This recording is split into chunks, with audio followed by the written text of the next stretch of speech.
Hey everybody, failed entrepreneur, back again. Crappy videos every day, and so subscribe so you don't miss one, right? And today is what, Tuesday, June 3rd as I record. We're probably, I think, like 5 days into these race riots now, or I don't know what you're going to call them. I know it's the Black Lives Matter protest. I don't know if you want to call these the Black Lives Matter riots. Not a good name, but branding has not ever really been their strong point, I would argue. George Floyd riots, the U.S. riots. Like a couple of years ago, we had like the Arab Spring, the Arab Awakening. I don't know. Do we call this like the U.S. Summer, the U.S. Awakening? I'm not quite sure. Not important, of course, but I don't know what we're going to call these things. But because we're a couple days into it and things seem to be on a downtrend, I'm not in any way saying that it's over and it's finished. Still a lot of violence in some cities yesterday night. New York, I was looking on Twitter, and some people trapped on a bridge and more people getting shot, killed, injured. That's not stopping anytime soon. But I think an escalation we may have reached the peak, and we may be calming down. I would hope. I think we all could agree that that would be a good thing right now. I don't know, from the beginning, I don't know what these riots were supposed to solve, but whatever point you were trying to make, I think it's been made by now. I really don't know what anymore is going to add to whatever you were trying to convey in the first place. But again, if you're making a point, I think it's been made. I think we're good, but I don't think it was about making a point. I think it's about other things, but that's a different video, and I've covered those in other videos too. But what I wanted to do today is, now that we've had some time for me to wrap my head around this, to look at what's going on, to see how people are reacting, people, government, leaders as a whole, the country, to make some really bad predictions, I guess, like where do we go from here? What comes next, right? So just using my, history crystal ball, I guess, and some bad intuition and see where we go. But a couple things I think we can take from this. Number one, you can't put the genie back in the bottle. This is not an isolated thing. It was easy, like with the Baltimore riots or Ferguson or LA. That was like one city, so it was really easy to dismiss. Oh, things are a problem, and there's issues. Again, I'm not saying that there's not, but it's that city's problem, or that's something that for other people to deal with. Obviously, in taking basically nationwide, I think maybe not Alaska or Hawaii, but you can't really do that anymore. So it's something that I hope. Something that we're going to all have to deal with. I think everybody needs to look in the mirror. That is clear. You just can't easily dismiss this away. It's not my city, not my state, not my problem. But the damage is massive. Whatever trust people had in police is gone. That's a huge issue. I'm afraid we might be getting more of these now as people become more emboldened, less respectful, more emblazoned to basically entitled is a word I'll probably use a lot right now, to think that they can just be untouchable by police, or they can do whatever they want by the police, or ignore the police, or be aggressive with police, because they know if anything happened, if anything happened, well, the police got body cams too now. Everyone's recording everybody. But that if incidents happen again, and they just will, you can't ever stop everybody from being on their best behavior all the time. Police officers as well as people on the streets. Sorry, human nature. That's the thing we can't control here. I don't know what we're doing. You're going to have this pop up again. And now that we've seen that we can, I guess the lesson maybe is that we can go and act crazy and have a tantrum and throw riots, and people will bail us out, and people will apologize for us, and basically we have social cover. It is kind of socially acceptable now to go out and kind of riot, and it's just venting your, because that's now acceptable. I'm afraid we're going to see a lot more of that in the future. Now, that's not a really hard prediction to make. I hope I'm wrong. But that being the case, I would hope that mayors, governors, states, cities are, hear me out on this, more proactive when it comes to that. Because a lot like a fire, when you let something kind of spread and grow, it can really get out of control really fast. Sorry, I mean, this is the bed you made. If you're on, if you want to protest and stuff, they're going to be a lot, I think, more strict on how and where and the limits, because we just can't afford to have everyone go smash up and attack each other anymore. That's really not a good, long-lasting solution to anything. So don't be upset, and don't like I said, look in the mirror. Don't be so entitled, and understand the road that you hoed, the seeds that you sowed. Does that make sense? Hey, that rhymed. Two, I'm just going to be rambling here. Of course, I always ramble. I should be the failed rambler. Second Amendment, I think we can all agree, it's an amendment. It wasn't going anywhere anyways, but I don't think people are going to be talking bad about it anymore. Second Amendment is pretty rock solid, so that talking point is off the table. I would love to see somebody come forward now and argue why the Second Amendment needs to be restricted or neutered or reduced. Good luck with that, because especially as we've seen, there's a reason the Second Amendment exists.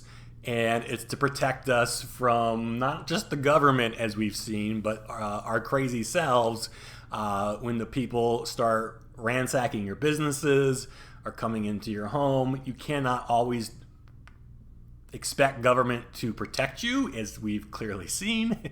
Sometimes they can't, sometimes they won't, sometimes they're told to stand down. And so when people come and break into your home, you are your last line of defense. You have the right to protect yourself, which is kind of what the Second Amendment is kind of about. And so that ain't going in anywhere. So good luck with that going forward. Trump, how does this affect Trump? Not a fan. He's not been doing the greatest job, obviously, with this. He's the president in the beginning. I mean, he's kind of in a weird spot. I think if he was to come out and make any big statements, he would be adding fuel to the fire. There's just so much hate. I think a big unspoken underlying current here is that a lot of this anger is, directed at police, but I think a lot of this is directed towards Donald Trump.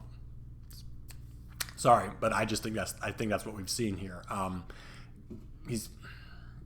It's tough because, like I said, he's not really risen to the occasion at all. Hiding in that little bunker, like they said, when the White House got attacked, not a good look. We want our presidents to be leaders and take charge in situations like this. Now, Trump would argue, well, these are like local state problems, and it's up to these mayors and governors to get a handle on their people, which is 100% entirely true. There's a huge amount, and that's my next point.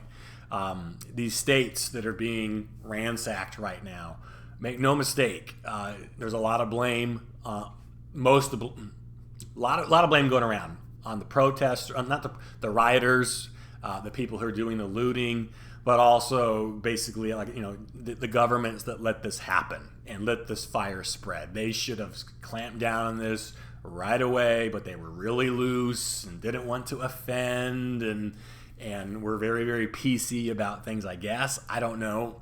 But basically, you've abandoned your community. You've shown that you won't protect people's property. You've shown that you won't protect people's lives. You don't have the public's best interest in mind, which was kind of the point of the protests in the beginning.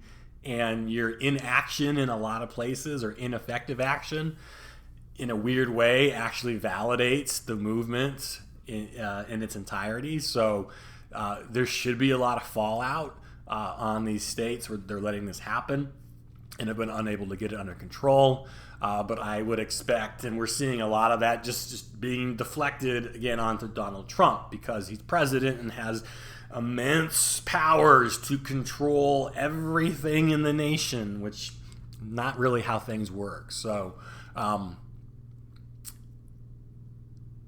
we'll see what Trump does with this, but he's going to get hit pretty badly. Now, it just depends.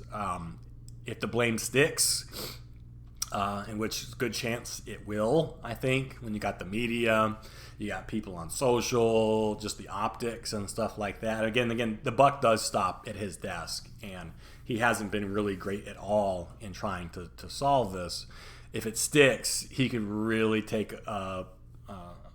really get punished in the upcoming election on top of Corona, and that just might be too much. It might be the nail in the coffin, because it's just another video, another thought, another video. But it might be too much for him to overcome.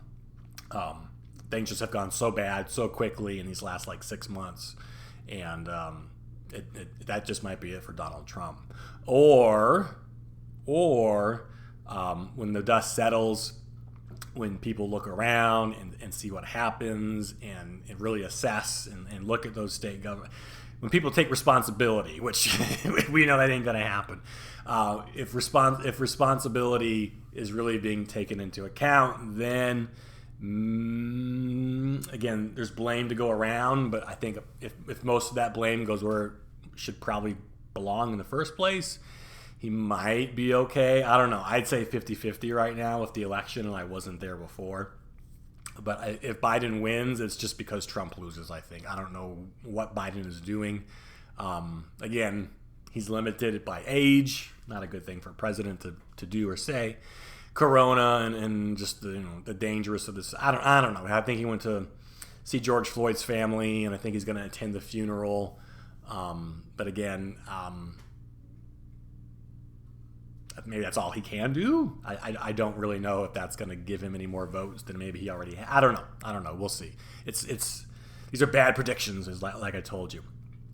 If the riots continue, if this keeps going, that is worrisome.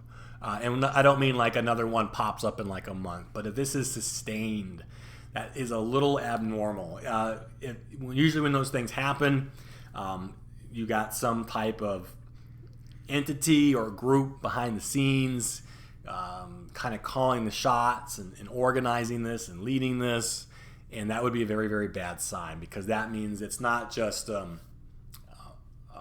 public groundswell of anger, but a sustained kind of coordinated attack on the system, on government. As I've been saying a lot, Revolution 101. The first step is to create chaos and dysfunction, to create anarchy, to create a void that usually the group that started that chaos can then kind of use to sweep into power and provide stability by stopping the violence they created in the first place. If that's what we see, again, a sustained, more and more organized destabilization, there are, I would assume, some other forces at work here, and there's more than meets the eye in what's going on. Again, usually these things tend to peter out on their own, but if we see this more and more, beyond sporadic outbreaks, which will happen, that's very worrisome, and there's something else that we're not seeing or hear right now. I think, just to wrap up, because it's getting long, any respect towards police is gone. The Black Lives Matter movement has lost, I think, any momentum that they have been building here. All the kneeling and the celebrity, everything they've been working for, I think they just shot their wad, and that's gone. Race relations now are probably the lowest they've been since the 60s, right? Martin Luther King and stuff like that. And well, history repeats. I think we're back there, and I don't know how this gets fixed. It could be years, decades before we're able to repair the animosity, the anger. There's so much anger, the damage, the trust, the respect. The country's very fractured right now, and maybe it always was, and maybe we've just been good at hiding it. But these riots have exposed a lot of fault lines, and I don't know how it gets put back together again. I just don't know. But I think that's where we're headed at right now. A lot more divided, a lot more anger, a lot more. This is kind of like worst case scenario, but probably the more plausible scenario is just it's a lot more divided, bitter, racist, angry country now because everyone's pointing fingers and nobody wants to take responsibility for what they've done. Both sides, both parties, all people. That's just the way it is. But anyway, okay. All right. Are those good predictions? We will see. If you got predictions of your own, hey, yeah, leave them in the comments. Thanks for watching this far. And like I said, hopefully things get better.